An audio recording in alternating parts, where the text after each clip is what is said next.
Olá pessoal, tudo bem? Como vocês são?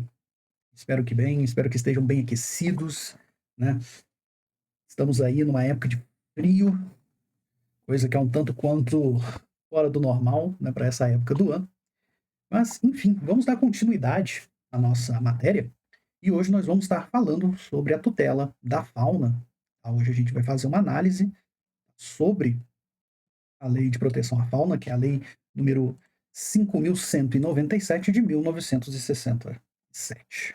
Tá? Então, para começar, vamos fazer algumas definições, né? Eh, Essa lei de proteção à fauna, ela estabelece, que a fauna silvestre, ela compreende todos os animais, tá? Que vivem naturalmente e fora de cativeiro. Só que o ponto mais importante que nós vamos tratar aqui é a evolução da sua natureza jurídica, né? Lembrando que essa é uma lei anterior à Constituição de 88. Historicamente, a fauna, ela era vista como uma propriedade do Estado. Só depois que essa visão privatista, ela caiu, tá, e hoje temos que o entendimento é que a fauna também é um bem difuso, tá, é um bem de uso comum do povo, tá, ou seja, ela pertence a toda a coletividade e merece a proteção de todos nós, tá. Então, embora a lei de 77 foque mais na fauna silvestre, a proteção nela contida, ela é aquela proteção constitucional, tá? Que se estende a todos os animais, inclusive aos domésticos, e especialmente no que tange à vedação da crueldade. Então, para fins legais, a legislação ela define a fauna em três categorias. Tá? Então, nós temos, como dito, nós temos a fauna silvestre, que tem o foco é, ali naqueles animais que vivem e se desenvolvem naturalmente nos seus habitats, né? Ou seja, aqueles animais e seus habitats naturais. Tá? Nós temos a fauna doméstica, que inclui os animais que vivem sob o domínio humano, tá? E que dependem da nossa ajuda para sobreviver. Tá? Então, cães, gatos, dentre alguns outros animais, né? Os bovinos, os equinos, tá? E assim por diante. Tá? Então, nessa fauna doméstica, embora ela não tenha uma função ecológica direta, eles são protegidos pelo mandamento constitucional, principalmente contra a crueldade. E por fim, nós temos a fauna exótica, que são as espécies não nativas do Brasil. E a regra para elas é bem mais rígida. Tá? A introdução dessas espécies no país ela é proibida, salvo se houver um parecer técnico ou uma licença oficial. Também justamente para a gente evitar, por exemplo, é, o que está acontecendo, se eu não me engano, em Cuba. Né? Muita gente vai lembrar aí da série Narcos e, a, e aquela criação de hipopótamos feita, feita pelo. Eu esqueci o nome dele, cara, mas enfim, eu não vou ficar aqui tentando lembrar também. Mas a criação de hipopótamos que tá ali, ela destruiu grande parte tanto da, da população da flora quanto da fauna. Tá?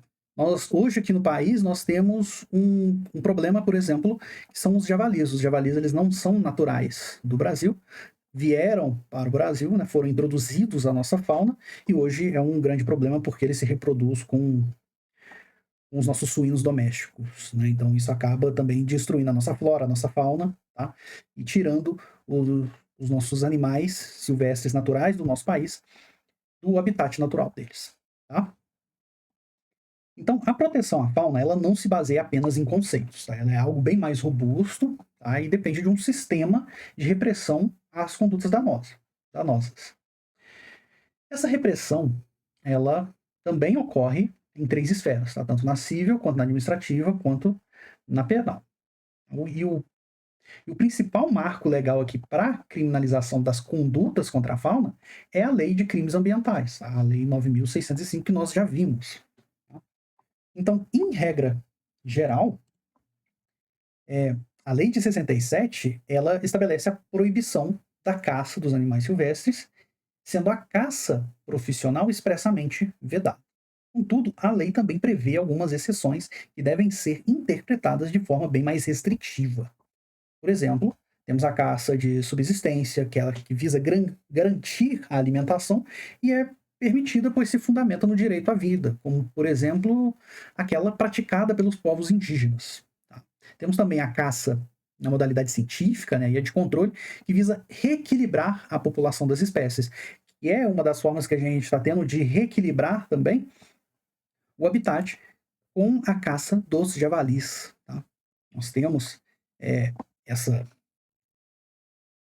essa caça científica, essa caça de controle aqui contra os javalis, tá? Justamente para reequilibrar a população. Então, tanto a caça científica quanto a de controle, elas dependem de autorização do órgão competente. Qual é o órgão competente? Se não me engano, é o IBAMA.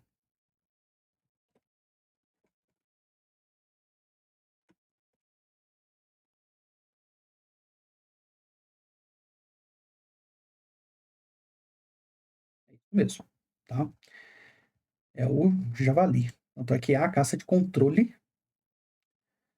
do javali, tá? Que aí é necessário uma inscrição, tá? No Cadastro Técnico Federal. Também, após essa inscrição, é necessário ir ao CIMAF, tá? Para fazer a solicitação, preencher formulários, tá? Fazer alguns relatórios periódicos e retirar a documentação durante a atividade, tá? Que é durante esse controle. Tá? Se eu não me engano, essa caça ela já vem sendo feita desde 2023, né? Ela foi pensada em 2022, mas está sendo feita desde 2023. Tá? É só vocês procurarem manejo e controle do javali Brasil que a gente acha. Tá? Eu vou deixar como material complementar, a gente está visualizando isso melhor. Hein? Vocês ouvirem um latido, é a minha cachorra que decidiu latir, participar da nossa aula. Tá? Então vamos voltar ao nosso conteúdo. Outros crimes que a gente tem é o tráfico de animais, tá? E os maus tratos. O tráfico de animais ele já é considerado um crime brutal. Tá? Brutal no sentido de que ele é condenado no mundo inteiro. Tá? Ele justamente ele proíbe o comércio de espécies da fauna silvestre e a exceção aqui são aqueles animais que são legalizados, né, que são originários, que são produtos de criadores, de criadouros legalizados, tá? E a partir dali você pode ter acesso à comercialização desses animais. Fora isso, todo o comércio de animais silvestres que é feito fora desses criadores legalizados é considerado tráfico de animais. Tá? Já quanto aos maus tratos, que são os crimes previstos lá no artigo 32 em diante lá da Lei de Crimes Ambientais, ela tem justamente o fundamento de combater a crueldade animal. Tá? Esse crime ele abrange atos de abuso, ferimento, mutilação, tá? E isso vai de qualquer animal, seja silvestre, doméstico, exótico. Tá? E referente a isso, os maus tratos, né, contra os animais, ele sofreu uma evolução.